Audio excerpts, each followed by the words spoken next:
Israel की गजा में बमबारी से मजीद 17 फलस्तीनी शहीद। गैर मुल्की मीडिया के मुताबिक इसराइली फौज ने बुध की सुबह गजा पर ताज़ा हमले किए, जिसमें की जाने वाली बमबारी के नतीजे में 17 फलस्तीनी शहीद हो गए। इसराइली मीडिया का कहना है कि इसराइली फौज जनूबी रफा समेत गजा में अपनी जमीनी कार्रवाइयों को बढ़ा रही है। गुज़िश्ता रोज भी गजा की वजारत सेहत ने 24 घंटों में 41 फलस्तीनियों की शहादत की तस्दीक करते हुए बताया था कि गजा में 18 मार्च से दोबारा शुरू होने वाले इसराइली हमलों में शहीद फलस्तीनियों की तादाद 1000 से तजावुज कर गई है।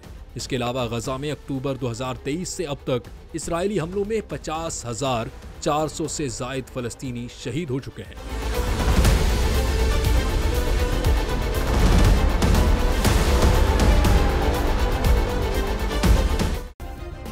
सब्सक्राइब करें और बेल दबाएं ताकि कोई खबर रह न जाए।